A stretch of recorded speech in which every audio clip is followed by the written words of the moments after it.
celebrate God for a 24-hour turnaround. I dare somebody. I double dare somebody. I triple stand somebody to praise God for your 24-hour turnaround.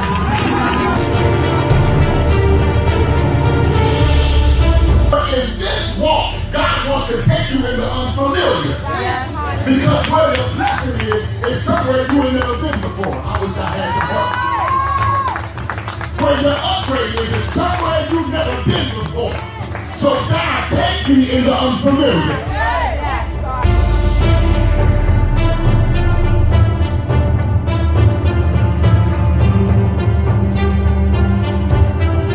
The church has become a circus. We got to do the extra. We got to make people sweat and make people spit, make people turn around, flip upside down. But according to the word of God, if you got the real power of God, all you got to do is say in the name of Jesus.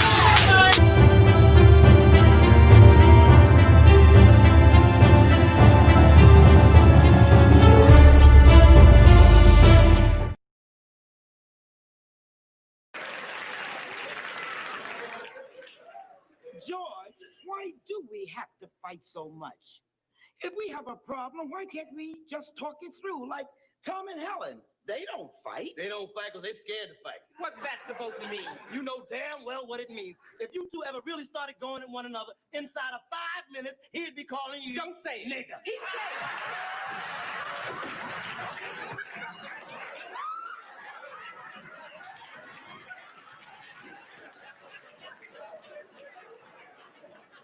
You listen to me. We have had lots of fights, and it's never happened. Oh, and don't tell me it never crossed your mind. no more than it ever crossed my mind to say the word hunky to Tom. Well, how come you said it just then? Come on, let's go. That's the best idea you've had all day.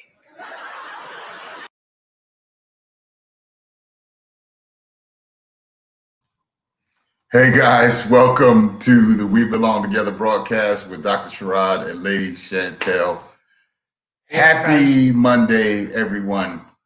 I pray that everyone is having a blessed day and that everyone is doing fine. It froze me for a moment because one of our new occupants to our home is making some noise. And so we might be in and out taking care of our new occupant. A baby.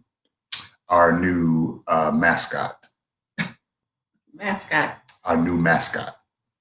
Anyway, welcome to the We Belong Together broadcast. We thank you for taking the time out to join us to talk about marital issues, marital complications, happy marital bliss, and everything that comes along with relationships and couples and husbands and wives, spouses, and all of that ooey gooey good stuff and all of that stanky, nasty, ugly stuff.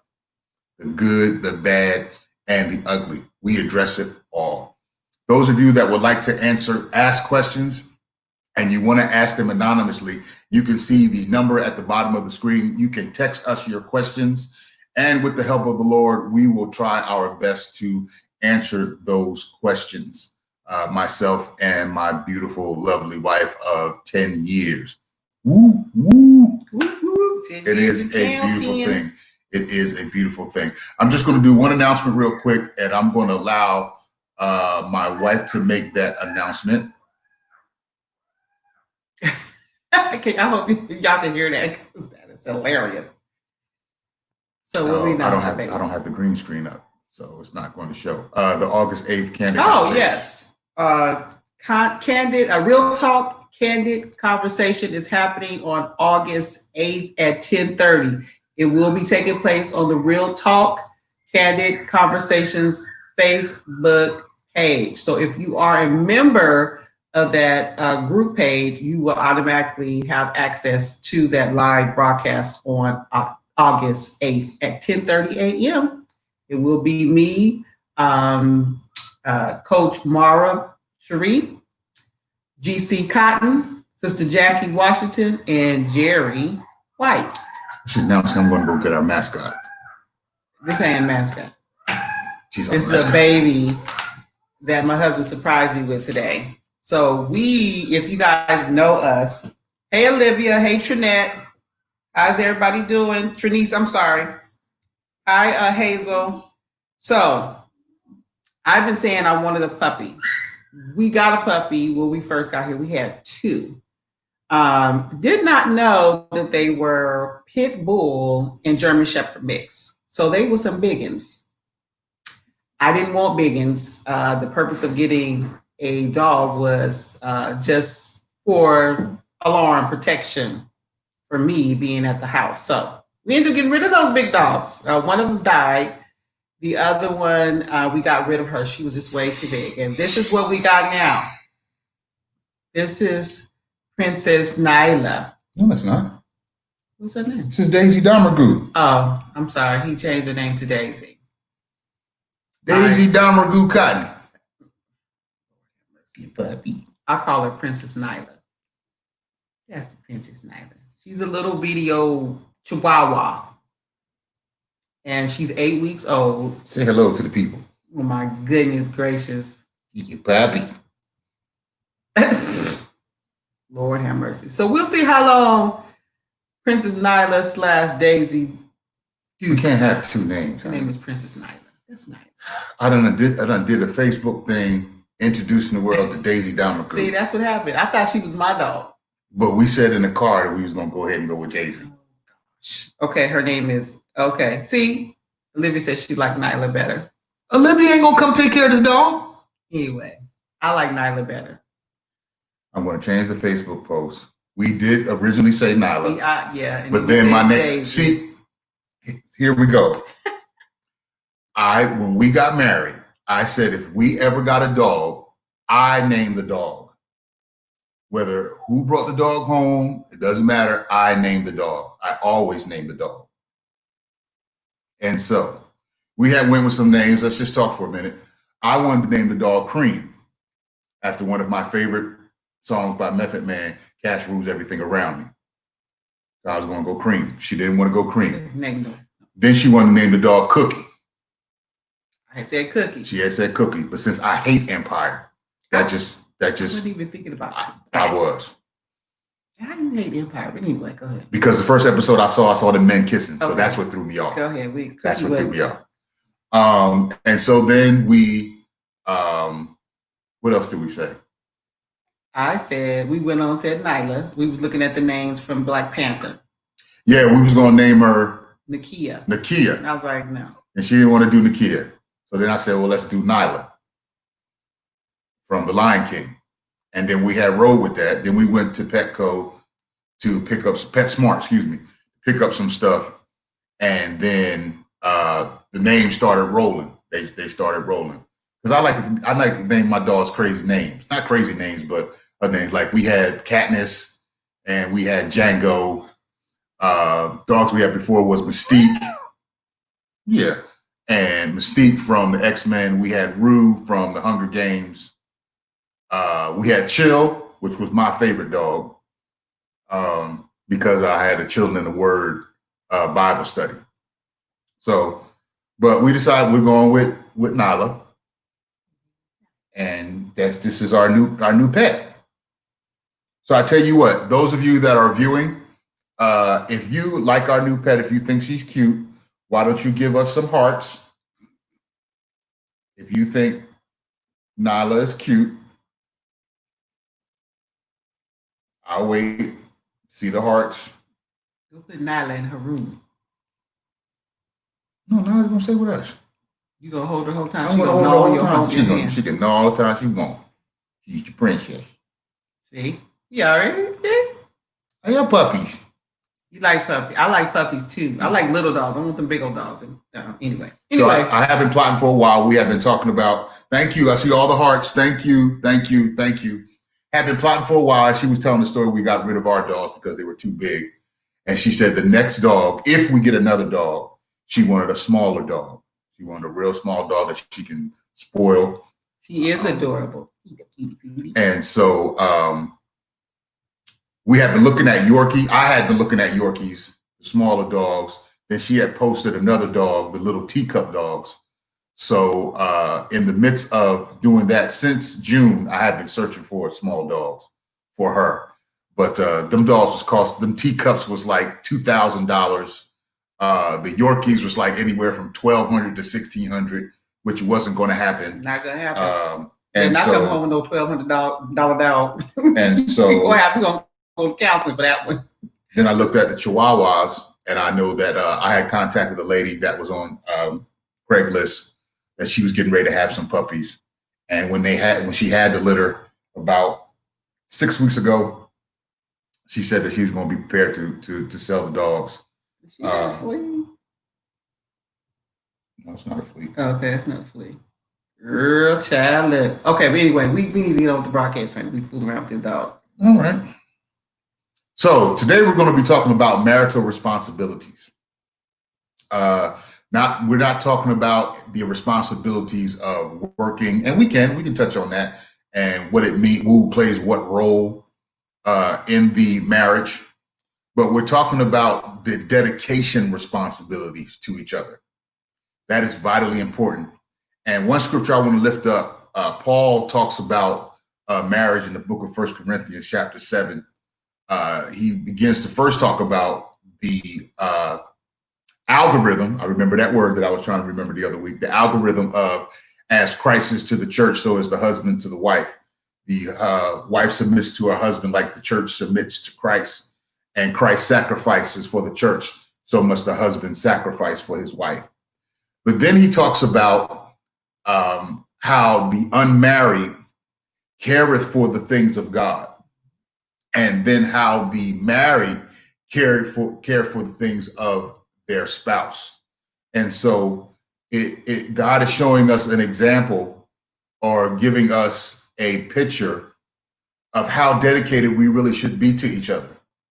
And even how sometimes we can wind up missing God or putting our priorities of our spouses in front of God, which in some ways, and listen to what I'm saying in the context of the scripture, that God doesn't mind, because that is who is in front of us. Our spouse is who is in front of us. This is who we care for. And as Christ has sacrificed for the church, the husband sacrificed for his wife. So that is his immediate direct attention is to his spouse. And as the wife is submitting herself to her husband, that is her immediate direct attention, submitting to her husband. Now, is God eliminated out of the picture? Absolutely not.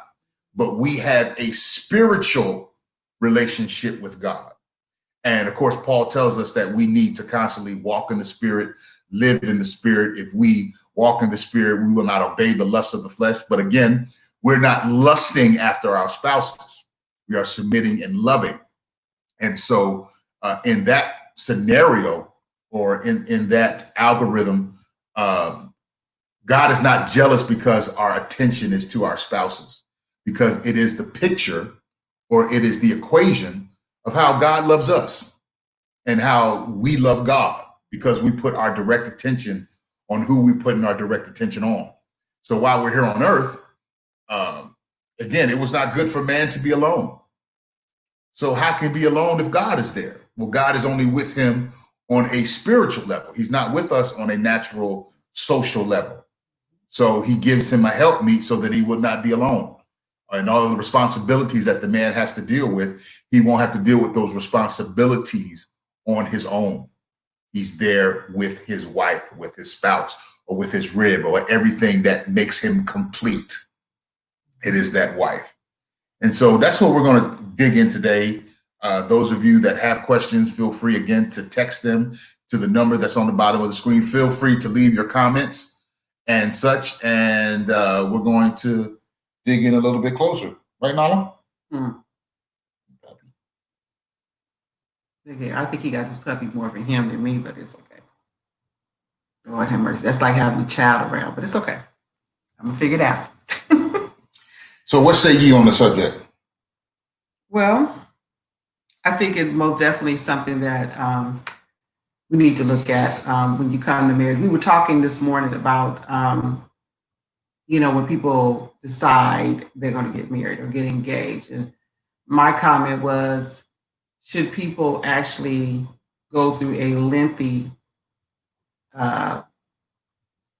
session when it comes to counseling.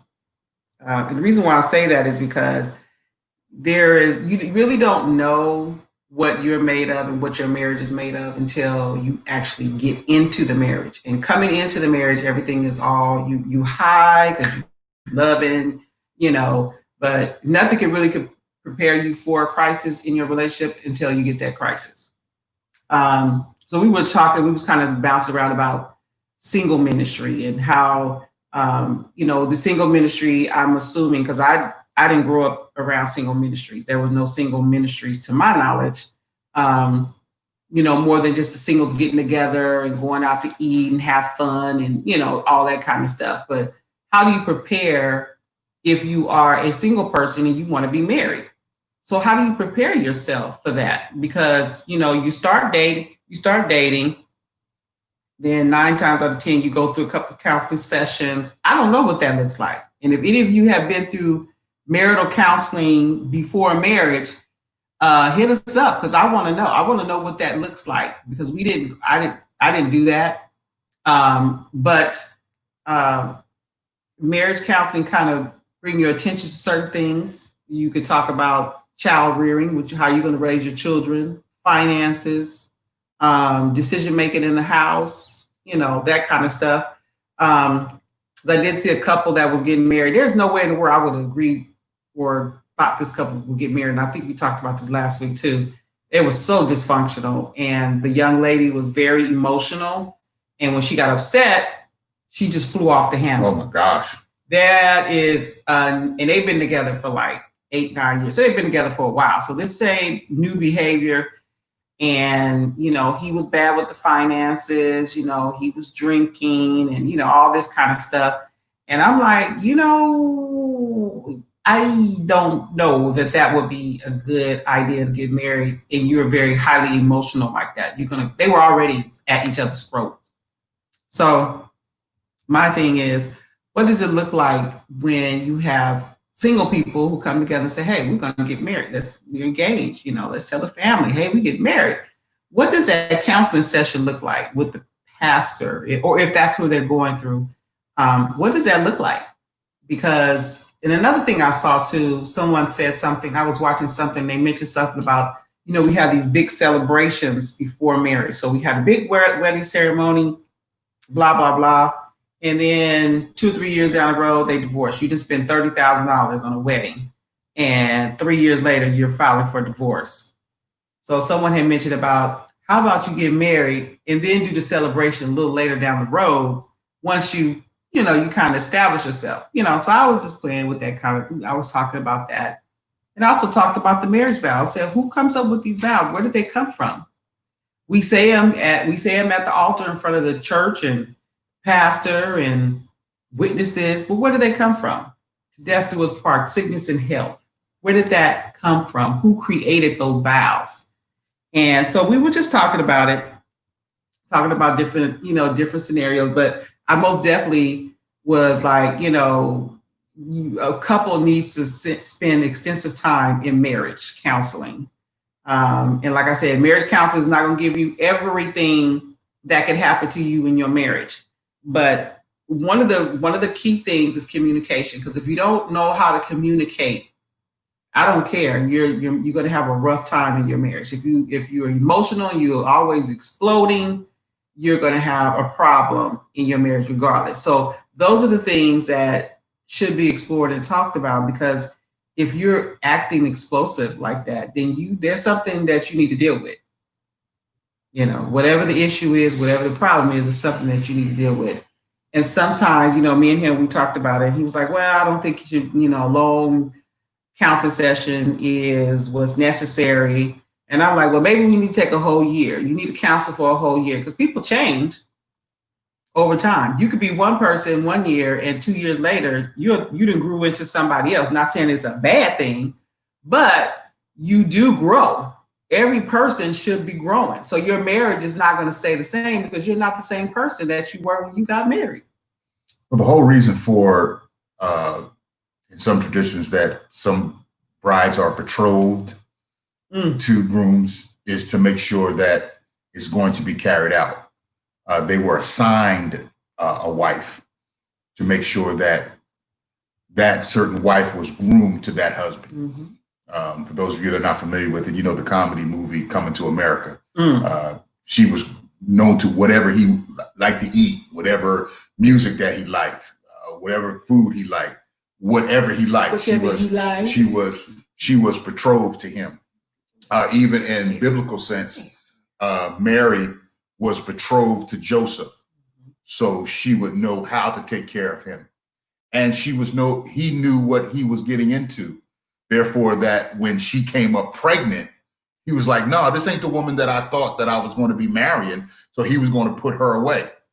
So these are, even in some traditions, some men are asked to pay a dowry, so that if something should happen in the case that the marriage don't work out, that money had already been paid for. Right. And it's something that he can't back out of. Right.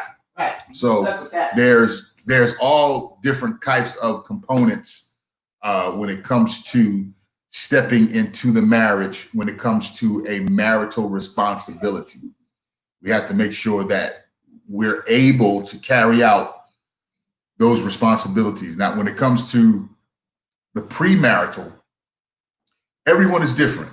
Everyone's thought pattern is different. Everybody's goal is different. Everybody's thoughts of relationship are very different. I'm going to let you carry because I have a phone. Okay. Yeah. So everybody's thoughts are different in regards to marriage, and depending on how you were raised or what you were taught marriage is, you're going to most definitely see marriage different. But I most definitely believe that counseling is helpful. Now, I'm not going to say counseling is the end all be all, and it's not to say that you're not going to have issues or things are going to come up. But I think that is something that we should keep open, especially when you're entering into a relationship. A covenant relationship is powerful as a marriage, because marriage is something that we should be having our mindset that we're going to stay in it. We're going to fight for it no matter what. We're going to hang in there, And I'm going to touch on this. So I know a lot of people have seen the Jada Pinkett Smith and Will Smith video on the Red Table Talk. So everybody saw that. Everybody had an opinion because she used the word entanglement, which she was entangled, which led to an affair. Now, hey, Charlotte. But people were having a lot to say, and especially church folks. And I'm like, how do you be upset because they decided they wanted to continue with their marriage? This is their covenant that they've made the decision to fight for it in regards to whatever happens. He made the statement that I told you when we first got married, that I could love you through anything. That's what he said. And he is fighting to keep that commitment no matter how hard or painful it is. And that's what marriage is. It is to fight to the bitter end. Now, did he just overnight forgive her? I'm pretty sure he's not. And by coming up in the media, because they tried to keep it private, which I think is absolutely correct. You don't need the whole world in your personal space when it comes to your marriage. So I think it's absolutely correct for them to try to keep their business private. Number one, because too many opinions. You know how we get. We got an opinion, or if I was you, if that happened to me. So we get caught up in that. We all do. It's just nature, So everybody got caught up in that. There was a lot going on, but they chose to work through their difficulties with the help of, they did some counseling and whatever else, however they're working their marriage out. We should honor that.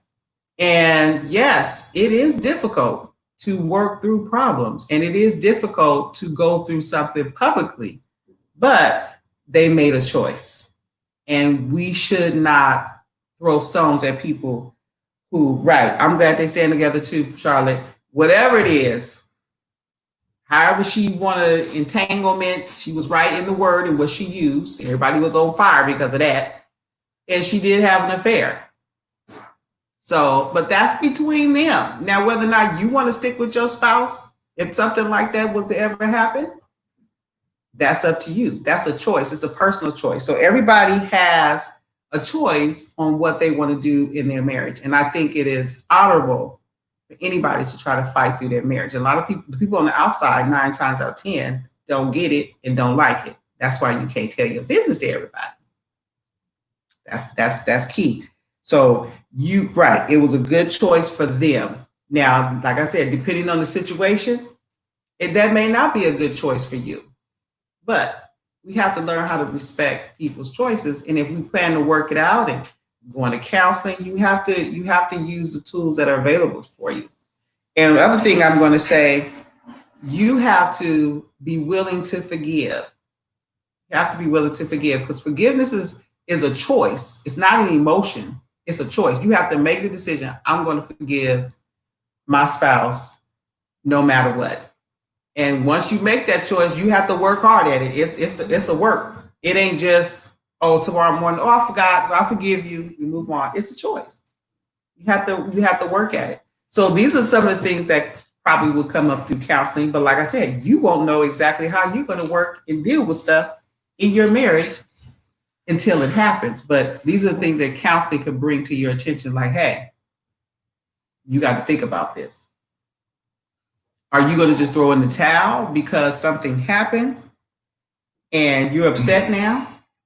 Or are you gonna figure it out? Do you have any skills to work through stuff? Where are your coping skills? Because if a person not coming home, okay, so just for instance, I'm sorry, I'm rattling on. So 90 Day Fiance, I don't know how many people watch that. So there's this one couple, Angela and Michael, as she call him. So Angela got totally off. She went totally left on him because he brought her in front of some women. So she got issues with other women being around her men or her husband to be, whatever. Totally flipped out. So you have to ask yourself, men, do you want to marry a woman that has issues with you have a relationship with another woman outside of her? You got to think about that. And flips vice versa, man. Do you want a woman women, you have to have the same thought. If your husband have a problem with you having a relationship with a man outside of him, and I'm not talking about a relationship where you involved. I'm talking about where I can't even speak to you, or I can't go around you, or you know what I'm saying? You got to think about that. And then the vice versa. If you know she's like that, my God, don't set her up. Or him, yes. Or them up. I mean, if you know they have triggers, don't set them up so that trigger can explode. Mm-hmm. That particular scenario, he knew that she would blow up, but he tried it. Right. So instead of presenting the situation and saying, this is what's going on, and do you want to go through this? All that could have been eliminated. If you just, again, the communication is key. Communication is key. Absolutely. And you have to know how to surprise. Now, I wouldn't have, again, with our new dog, if I knew that she didn't want dogs, period. Right. I seen her post. I know we had conversations about the next dog we got. It has to be a small dog, a dog we can spoil, a dog we can carry around in our hand. I knew that. There was no way, even though I saw this beautiful Rottweiler puppy, which I love Rottweilers, that would have been a whole situation of return that I couldn't return because of the cash transaction and no returns, no refunds. But I knew that. And so I brought the appropriate dog home, which was the appropriate surprise. And of course, the questions came: whose dog is this? Why is this dog in here? And it wasn't out of anger, but it was like, it was a surprise, a shocking surprise. Yeah. But I knew the type of surprise that she would like. Now, when I get ready to surprise her with the ring that I'm going to get her, I've seen the ring that she wants. I've seen similar rings that are Charlotte, a little bit upgraded. Mm-hmm. And so when that time comes to surprise her, I know what she wants. Mm-hmm. So that will be a good surprise when I finally give it to her. When we did I think either our 7th or 8th anniversary, and I decided to take us to the Frozone. What an interesting experience for the both of us. My goodness, Lord Jesus. So you have to know each other. These things make the difference. Don't set up for failure. It is your marital responsibility. And again, that's what we're talking about tonight, is the marital responsibility. Marital responsibility is highly important. Are you going to start jumping? Marital responsibility is highly important. Know your spouse. Know your spouse. Is vitally important that you do that. Yeah, absolutely. Because my whole look, I turned around and looked today. I'm like, what is that? You talking about a puppy? I'm looking like, well, who puppy is that? Because what he said was, he told me, he said, I'm about to leave and go get something from the store. I do it for my job, which I wasn't paying attention. You know, I was like, okay, because he do that all the time. I was totally in shock. And he come here with this little rat. Because she a little bit something she over here trying to jump at right now. So these are the things, you got to know your spouse. And it come with time. You don't learn your spouse overnight, normally. And there you go, Charlotte. That's it, little rat. So we married after a short period of time. But we were in our late 30s and early 40s when we did that. Okay, so we had already been through some things. We know some things, and we know each other, what we could deal with. So when we came together, it was like, okay, I'm not willing to do this. I knew we talked about no children. That's something you got to talk about if you want to have kids or not. Don't marry somebody who do want kids and you don't. And vice versa. Don't figure, well, I'm going to marry them, they're going to change their mind. No, probably not. And that could be a problem. If you want kids and I don't, that was a deal breaker for me, because I wasn't having no kids. I was 40 years old. And he didn't want no kids. Thank you, Jesus. That was, but no children. So even though that seemed minor, but that can break a marriage up. I want to have kids. Matter of fact, I saw somebody who said that, I was just watching it and they was like, well, I didn't want any kids. Then they got pregnant and the wife was like, oh, she didn't want kids. And she got pregnant and they was like, okay, we pregnant, so we're going to have a baby. And then maybe a year or so later, she was like, I want another one. The husband's like, nah, I don't want no husband. I don't want no baby. I don't want another baby right now. So that caused a problem. They ended up breaking up. And when they broke up, she was already pregnant with the second one.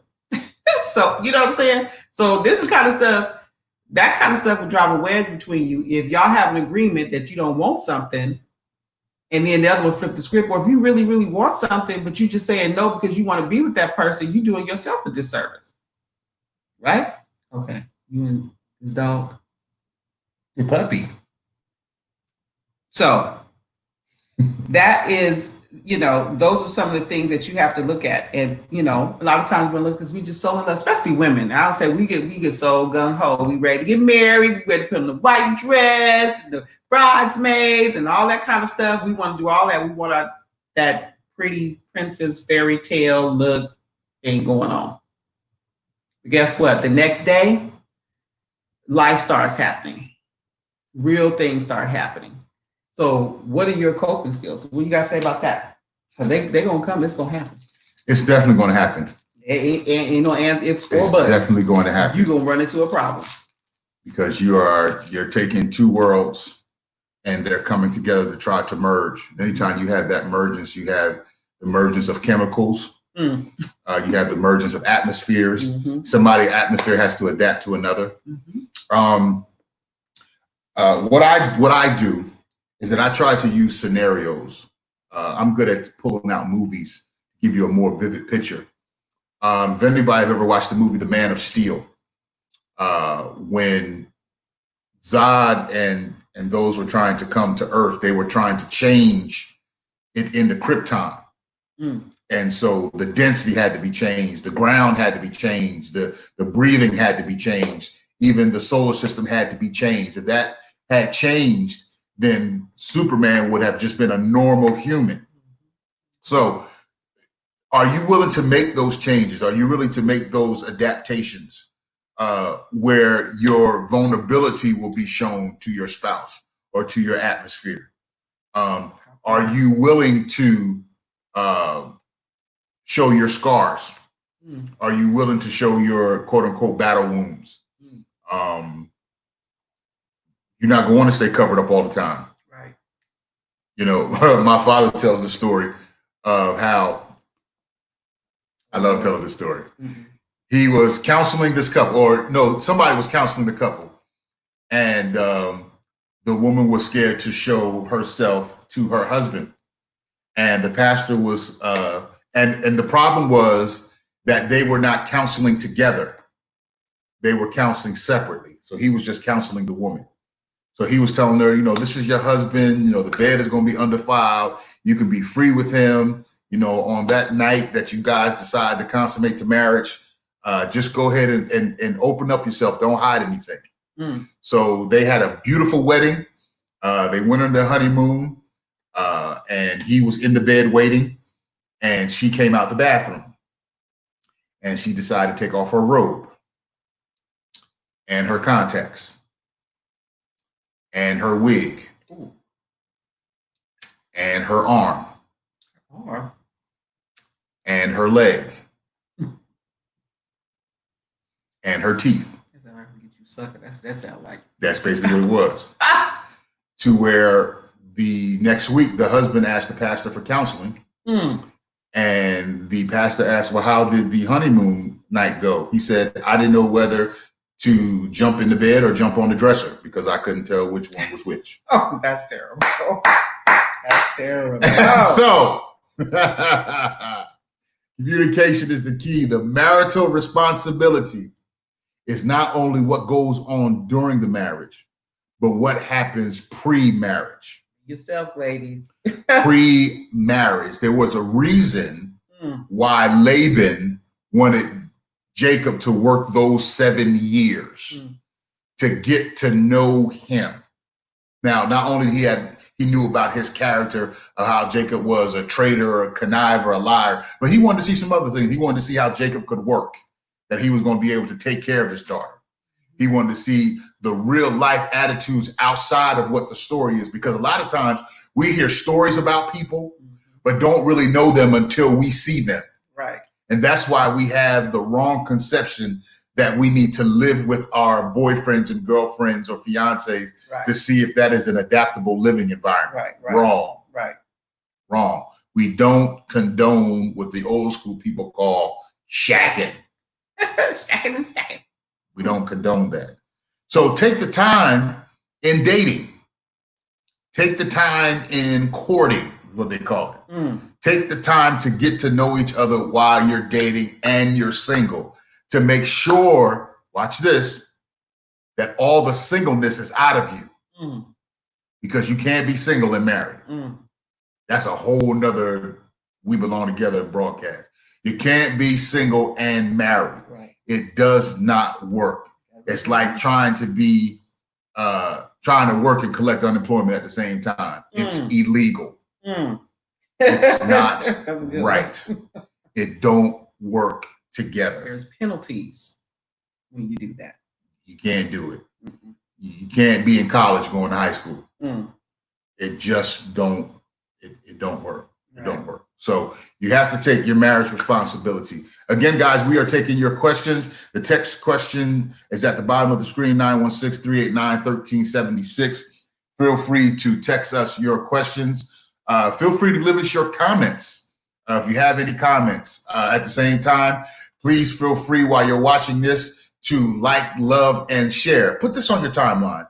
Share this with somebody. Maybe somebody can be blessed by this broadcast who not necessarily is a friend of mine or a friend of hers, but you feel like this may be beneficial to them. Feel free to like, love, and share it. Or you can also send it in a message on somebody's direct message. Feel free to do that. And again, you can refer our services. We're getting ready to upgrade our services and do some things professionally.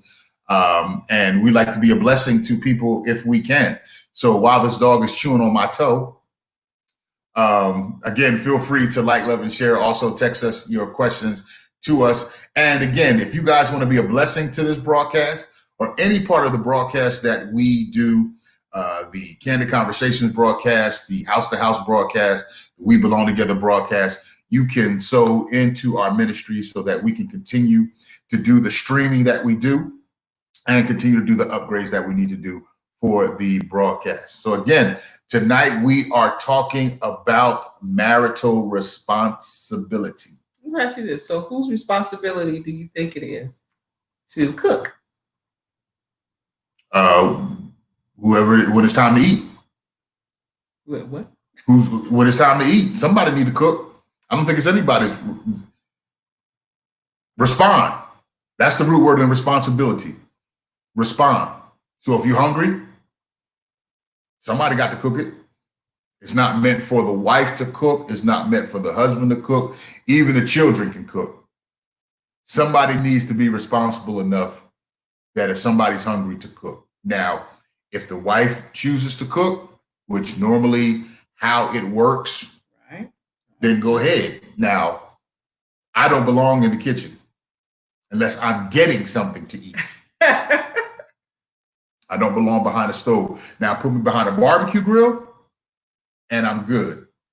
Give me some hot coals and some dead flesh and put it on the fire and burn it. That's me. Right. That's me. But as far as pasta and doing all that other stuff, if it ain't microwavable, honey. Well, the reason why I ask that is because, you know, you do have some people feel like it's a woman's job to cook. And hey, it's domestic. I don't have a problem with it. Me, I'm a cook and clean. See what I'm saying? Because that's just how I am. If I thought he was a good cook, I would let him not get on in that kitchen. Let me just pause for station identification for anybody that's looking for a good restaurant while you can eat outside. Right. Look up Q1227, Chef Q, Elder Q Bennett. The brother can cook. So Pastor Bennett don't have to cook.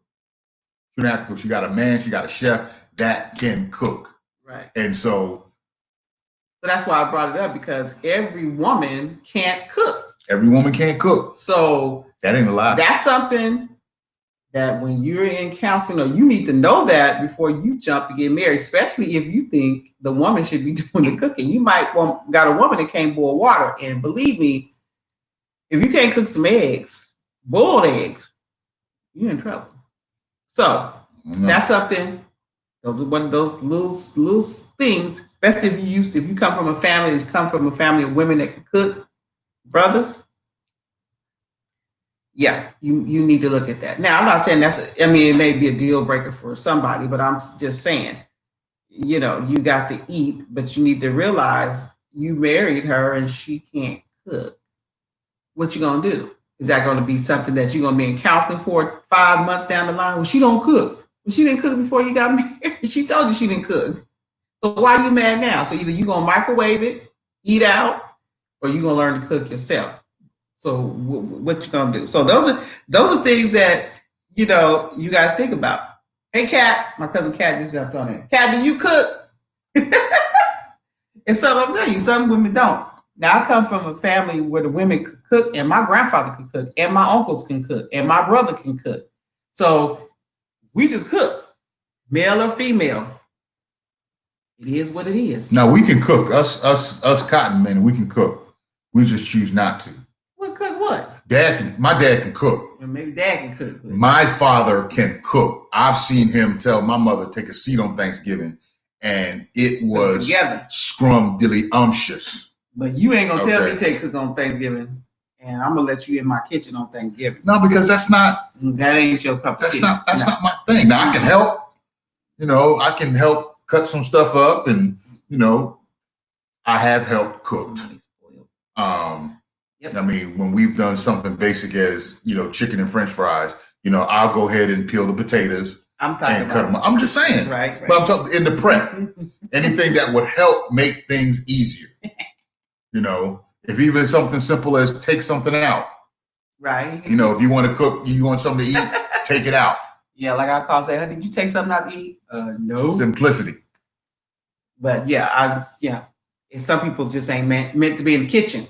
So that's something you need to look at before you jump down the aisle and then you have your lips poked out when you come home and you got rice-a-roni out the box, or was that Kraft macaroni and cheese? Now, I've done simple stuff. I've cooked breakfast. Yeah, I mean, breakfast is not hard, really. For some people. Well, that's what I'm just saying. You've seen what Mr. was going to fix Sugar Avery. Oh, well, that's a whole different story. Just look back, see what the wall going to look like. So anyway, yeah.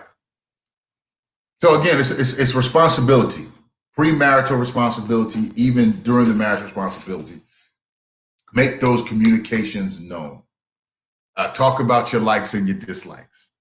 The dating process can make the marriage so much easier because there's nothing worse than a couple getting into a marriage and then saying, "I didn't know that they were like this." Right. That's really bad. That's really bad. And it's also bad to also something becomes revelatory when you come down the line. I mean, even if you've gotten down to the line, I've heard marriages say, "Well, he changed or she changed." Well, there should have been some signs. Yeah. And sometimes we can be ignorant of those signs because we're so caught up in loving each other, or because, he hitting it right and she backing it up good, that you fail to recognize everything else. Don't let marital responsibility be covered by sexual pleasure in the marriage. Just because now the bed is undefiled doesn't mean that you shouldn't pay attention to the other things that come along with marriage. And don't let sex heal or attempt to heal or be the medicine that, because y'all beefing, you're going to try to cover it up with a good sexual experience. Now, it can play its toll, it can do its thing, but the arousal and the sexual pleasure does not address the problem or the issue that you guys were having. So if you got a problem with him coming home late at night and he came home late this night, but then all of a sudden, what was that movie? Belly? I think it was Belly. DMX and the girl from A Bronx Tale. She was mad because he was out all late at night, and then somebody had called and said that he was sleeping around, but then all of a sudden he gets killed with sex and everything is all good and they go on about their life. He come in late the next night. And doing it over and over and over again. So don't let sex be the healing thing. Take your marital responsibility and discuss and talk about things, because it's vitally important. So do you think that responsibility, you think the wife should work or the wife should stay home and take care of kids? It depends. It depends on did y'all discuss, was that discussed?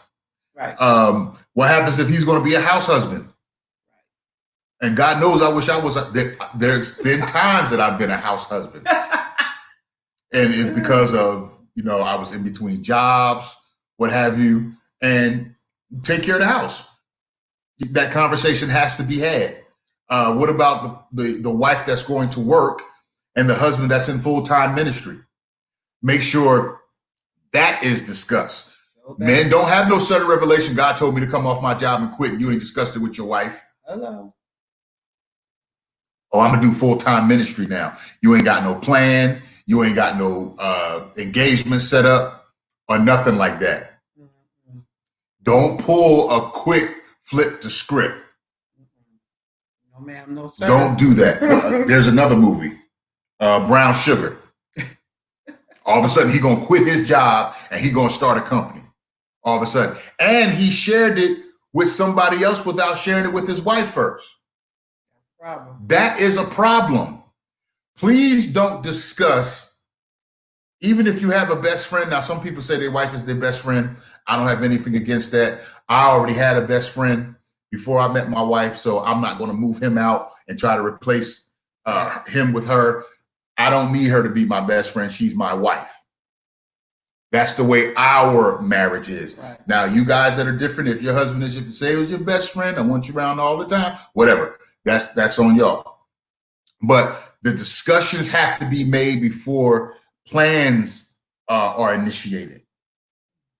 That's a surprise that you just don't Don't come home surprised with that, because that's not gonna go over well. Mm-mm. No. Mm-mm. You did what?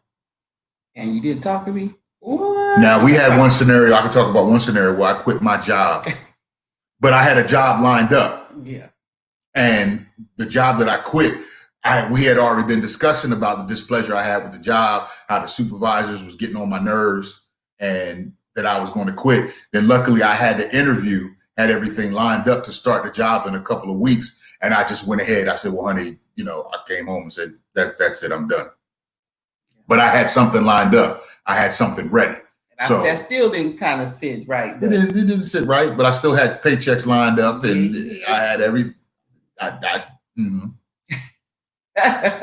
and just to let y'all know a little clarity of that scenario, I had been working at the airport, and then I was going to go work at California Family Fitness. So it eliminated, I knew that in that quick decision to quit that one job, we were already members of that fitness club. So with joining them as an employee, that eliminated that bill of us paying that, because I got free benefits for being an employee. So everything kind of lined up right, and it worked out for its good. So, but we were able to have those discussions. And even if tragedy happens, there's been times that we have been, so we just say, excommunicated from a job. And we had those, okay, well, what are we going to do next? What's going to happen next? Got to be able to work through it. You got to have a communication. Your responsibility, ladies and gentlemen, is to have a plan and to discuss that plan with your significant other. What's going to happen? Because if you discuss a plan, you eliminate an argument. Or a fight, or a separation, or a divorce. Or calling me, or calling her. Yeah. Eliminate all of that. All right, we're still waiting for your questions, 916-389-1376. Thank you for the viewers that are watching us now. Those of you that are still on with us, please do us the favor of giving us the thumbs up or giving us some hearts. And you can share the broadcast if you will. Give us those likes, loves, and shares if you're still with us and you're enjoying the broadcast.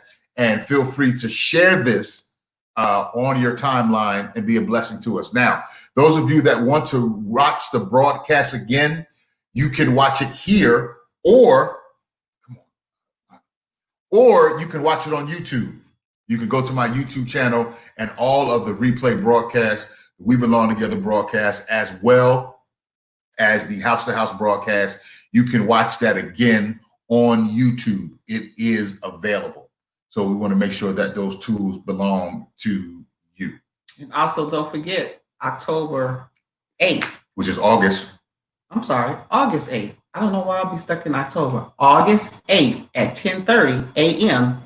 We're going to be doing the Real Talk Candid Conversation for women only. And it is on the Real Talk Candid Conversation page that we'll be doing this live stream. And also, I don't know if some of you saw on Friday night, did a girlfriend's night with my sister Jackie. So that was kind of hilarious. We were on there for 2 hours, just chopping up, laughing, and people were talking and carrying on. So, we got so much going on with this pandemic. I'm like, we got to have some fun somewhere. We can't hang out. We can't really go out and eat and sit down and do bowling and movies. So let's have some fun. Let's try to lighten it up a little bit. And hopefully through this pandemic or whatever's going on, that you and your spouse are getting closer. You're learning something about your spouse, and hopefully it's not something that you want to throw them in the trash because you didn't learn something. Because a lot of people, I've seen statistics that say, and I've talked to people who work in the mental health field, that domestic violence is up during this time, during the pandemic. There's a lot of people struggling, get that, totally understand it. But now you're at home on a regular basis with an abuser. So just be, mindful of that. Reach out if you need help. There's different hotlines and different places for help and shelters and different things. This is a tough time for a lot of people. I don't know. We were passing something down the street last week, and I'm like, where is this line going? And it was a lot of people, and I'm looking, and they were passing out food. I was like, oh my God. There are people in line to get food. It was literally wrapped around the corner. I was just in shock because I haven't seen that in the Sacramento area. But people are struggling and they need help. And we got a government that's playing right now. They playing with people's emotions. So people are going through, people are traumatized. Schools are not opening back up. Schools are opening back up. They're going back and forth. I'm like, I don't even know why there's a decision that you got to even think about putting kids in danger, because kids are the worst people you want to put back in school with this pandemic, with this virus, because they are not. I mean, I had my grandbaby here this weekend, and I was like, wash your hands.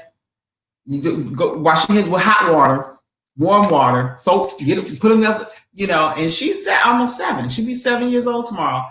And I can't imagine her trying to go to school and keep a mask on, washing your hands when you come from the bathroom. Who's going to monitor if the children come in the bathroom, are they washing their hands? And they coming back to the class.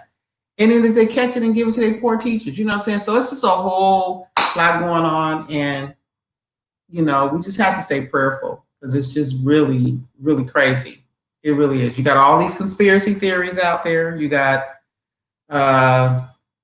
coronavirus is the mark of the beast. You got the vaccinations is the mark of the beast. You got all kind of stuff out there. You just got they trying to keep us from going to church. You got everything. So it's a whole lot of going on. So all I can say, and that's to everybody, is pray and ask God for direction. Because if it's biblically in the Bible and these things are unfolding, which they are, we can't stop it from happening. All we can do is pray and ask for wisdom and direction. That's it. That's all. So I don't know. Are we almost through here? We are through. All right. Well, all I can say too is I'm looking forward to November 3rd being over. I'm looking forward to November 4th because that's the day after election. I just want it over with. Whatever, whoever. Just I don't want November. I want January 4th when he is out of there. Yeah. Out.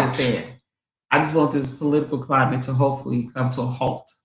And I know it's not going to happen for a while, but I'm over it. I'm done. So please make sure you guys are doing the 3 main things that you need to do. Even though those of you that are going to church now, listen to me very carefully. It's vitally important that you listen. Please make sure that you're keeping social and physically distant. I know you guys want to embrace. I know you want to touch your neighbor and do all of that. That's what we do. But please, be careful. I'll touch you later. California is on the rise. It's heading up to where New York is. Definitely on the rise. So make sure that you're keeping social and physically distant. If you're going to touch, make sure that you're doing the elbow touch. You can do the hip bump. Or whatever. Don't shake hands. Don't give neighbor high fives and don't touch hands. Also that you're washing your hands with warm water and soap, or at least that you have the 99.9% antibacterial hand sanitizer. And most of all, wear a mask, wear a face covering. I was sharing on the broadcast yesterday, buy multiple of them. I have some that's hanging on the refrigerator door so that when I answer the door, I can put one on. We have some in the car. Yeah. We've got 3 or 4 masks in the car. We forget.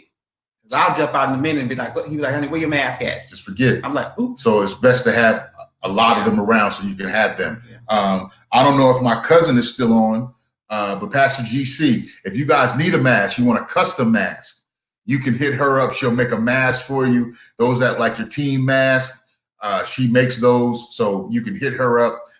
Look for her on Facebook, GC Cotton. And she will make sure that you get a nice custom mask for a nice, reasonable price. But guys, please wear your face mask, wear your face covering. When you go into the store, stores are now saying that you have to wear a face mask. In the state of California anyway, yeah.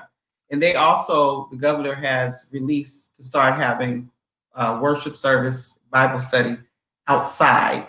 So the state of California, you're free to have church, sing, do whatever you want to do outside. Of course, they ask you still be socially distant. So that's a go. That's an awesome thing. But I have a feeling we're going to get locked up again. We're going to get put on lockdown again because it's out of control. So whether you believe it or not, it is what it is. Do what you guys have to do. Do what you got to do and stay safe. That's all I can tell you. Love y'all. God bless. We give rest in peace condolences to the family of Representative John Lewis, to Representative C.T. Vivian. We want to give them condolences. And to the family, we're praying for you guys. Listen, we love you guys. Join me here for the House to House broadcast on Wednesday, where I will have from Bridgeport, Connecticut, Apostle Austin McFarland. You don't want to miss the broadcast. And then on Sunday, I have one of my favorite Caucasians, if not favorite preachers anyway, the Bishop Michael Pitts from Cornerstone Church in Toledo, Ohio. And I got a surprise for you guys Sunday morning. I just got a phone call.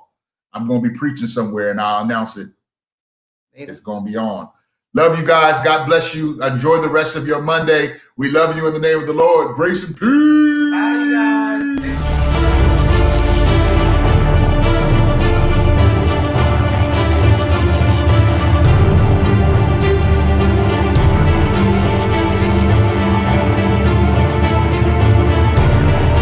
If you can celebrate God for a 24-hour turnaround, I dare somebody. I double dare somebody. I triple stand somebody to praise God for your 24-hour turnaround.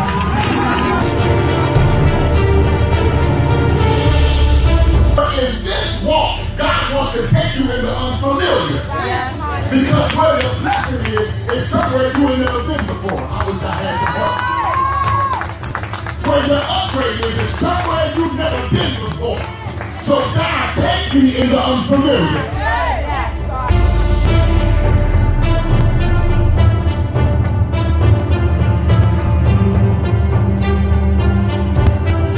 But church has become a circus. We got to do the extra. We got to make people sweat and make people spit, make people turn around, flip upside down. But